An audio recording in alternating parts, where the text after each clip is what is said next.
चलिए शुरू करते हैं। तो आगे बढ़ने से पहले अगर अभी तक आपने हमारा चैनल सब्सक्राइब नहीं किया है तो जरूर सब्सक्राइब कीजिए, ताकि बीएमएस रिलेटेड ऐसा आयुर्वेद रिलेटेड ऐसा बहुत बढ़िया और बेहतरीन कंटेंट आपको मिलता रहे। और आप टेलीग्राम चैनल ज्वाइन कर सकते हैं, डिस्क्रिप्शन में लिंक दी है जहाँ पे इसकी पीडीएफ प्रोवाइड की जाएगी और अपडेट्स भी आपको मिलेंगे। तो चलिए शुरू करते हैं आयुर्वेद का परिचय। तो सर्वप्रथम आयुर्वेद क्या है, यहाँ पे एक श्लोक दिया हुआ है, आयुष वेद आयुर्वेद। तो इसका क्या अर्थ हुआ? इसका सिंपल सा अर्थ ये हुआ कि आयु यानी लाइफ के संबंध में संपूर्ण जानकारी देने वाला जो शास्त्र है उसी को हम आयुर्वेद कहते हैं। बिल्कुल। उसके बाद एक और डेफिनेशन हमको यहाँ पे देखने को मिलती है कि आयुर्स्मीन विद्यते नेन वा आयुर्विद्यन्ति त्यायुर्वेदः। ओके, तो ये जो श्लोक है ये आपको परिभाषा पदानी में आएगा, संस्कृत में, याद रखिएगा। तो इस श्लोक का क्या अर्थ है? व्यक्ति के जीवन का सर्वांगीण ज्ञान देने वाला शास्त्र यानी आयुर्वेद है। वही चीज है, बस थोड़ा सा अलग ढंग से बोली गई है। एनीवेज, उसके बाद और एक डेफिनेशन है आयुर्वेद की। क्या है? बहुत फेमस डेफिनेशन है ये, हिता हितम सुखम दुखम आयुस्तस्य हिता हितम और मानम च तच्च यत्रोक्त आयुर्वेदस उच्यते। हितकर आयु, अहितकर आयु, सुखकर आयु व दुखकर आयु, ऐसे आयु के प्रकार जिस शास्त्र में वर्णित है उसे आयुर्वेद कहते हैं। ठीक है। उसके बाद हम आयु देख लेंगे। आयु क्या है? आयु मीन्स लाइफ, है ना? सिंपल सी बात। तो यहाँ पर इसका क्या दिया हुआ है हमको श्लोक, आयु इति जीवित कालः। तो क्या है? व्हाट इज आयु? तो आयु यानी जीवन, और व्यक्ति के जन्म से उसके मृत्यु तक का काल, उसको हम आयु कहते हैं। तो इंग्लिश में अगर बोला जाए तो इसको क्या बोलेंगे? इसको बोलेंगे लाइफ स्पैन, है ना? This is life span. हर एक ऑर्गेनिज्म का, हर एक जीवित ऑर्गेनिज्म का, लिविंग बीइंग का एक लाइफ स्पैन होता है। आपने नीट में पढ़ा होगा, जो कि हमारा 12th स्टैंडर्ड का जो फर्स्ट चैप्टर, उसमें अलग अलग लिविंग ऑर्गेनिजम्स के आपको लाइफ स्पैन दिए होंगे, तो आपको याद आ गया होगा जरूर। बनाना का भी दिया है उसमें, पैरट का भी दिया है, याद आया? एलिफेंट का भी दिया है। बिल्कुल। तो आगे बढ़ जाते हैं हम। यहाँ पे एक बहुत अच्छा सा श्लोक हमको देखने को मिल रहा है कि शरीरेन्द्रिय सत्वात्म संयोगो धारी जीवितम नित्यगश्चानुबंधश्च पर्याये आयु उच्यते। तो ये श्लोक पदार्थ में भी आपको देखने को मिल जाएगा। और यहाँ पे इसका अर्थ क्या हुआ? इसका अर्थ सिंपल से ये हुआ भाई कि शरीर, इंद्रिय, मन व आत्मा, इनके संयोग को आयु कहते हैं। शरीर मतलब हमारी body, this is the gross body. इंद्रिय यानी सेंस ऑर्गन्स, जिससे हम एक्सटर्नल चीजों को सेंस करते हैं, उसको बोलते हैं इंद्रिय। तो बेसिकली अपने प्राइमरी कितने सेंसेस है? 5 सेंसेस है ना? 1 2 3 4 5, 5 हमारे सेंसेस है, आपको पता होगा। ईयर, नोज, टंग, उसके बाद आईज, है ना? उसके बाद स्किन, है ना?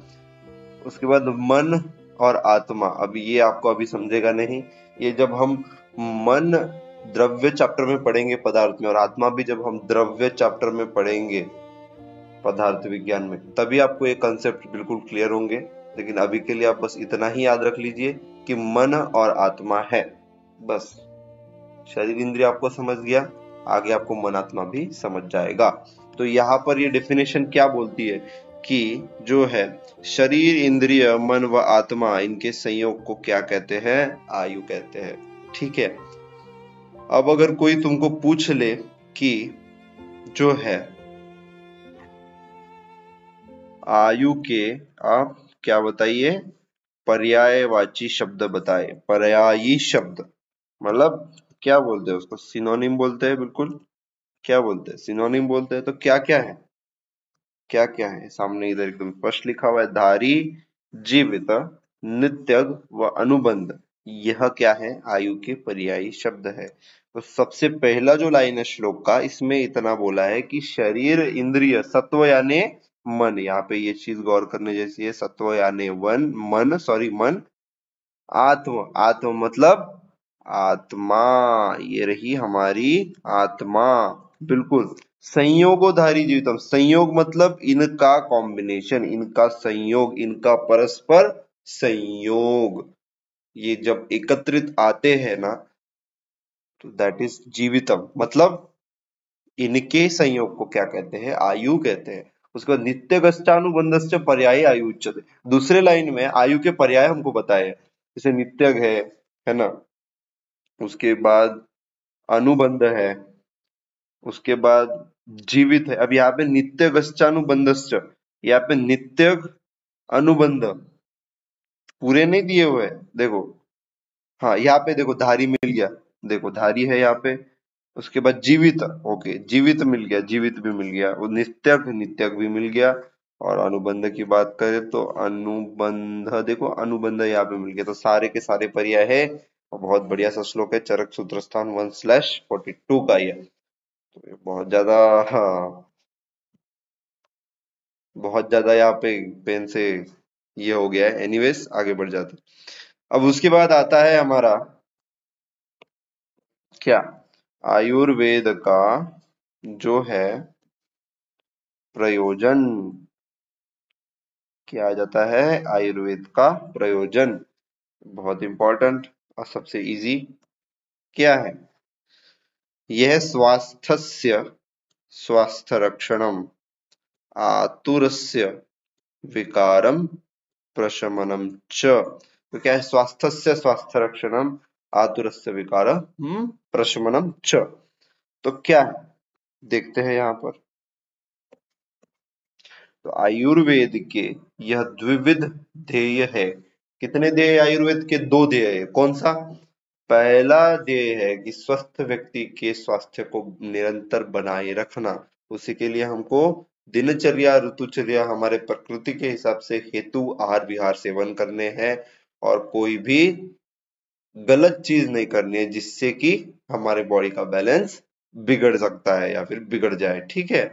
और दूसरी बात है कि जो व्याधिग्रस्त व्यक्ति है उसमें व्याधि का नाश करना और उसे पुनः स्वस्थ बनाना। मतलब जो डिसीज्ड इंडिविजुअल है उसका जो बीमारी है, उसका जो डिसीज है, उसको जो है ट्रीट करना, उसको क्योर करना और उसको फिर से हेल्दी बनाना। इसलिए मैं यहाँ पे लिख रहा हूँ हेल्दी अगेन। बिल्कुल, बहुत सिंपल सी बात है, इससे सिंपल क्या ही हो सकता है भाई। अब उसके बाद आता है आयुर्वेद के अनुसार स्वस्थ व्यक्ति कौन माना जाए। आयुर्वेद के हिसाब से स्वस्थ व्यक्ति, उसकी परिभाषा दी, बहुत इंपॉर्टेंट है ये श्लोक। समदोष समाग्निच समधातु मल क्रिया प्रसन्नात्मेन्द्रिय मन स्वस्थ इत्यभिधीयते। बहुत इंपॉर्टेंट है। पहले ये लाइन पढ़ लेता हूं मैं, उसके बाद उसका अर्थ आपको समझाता हूँ।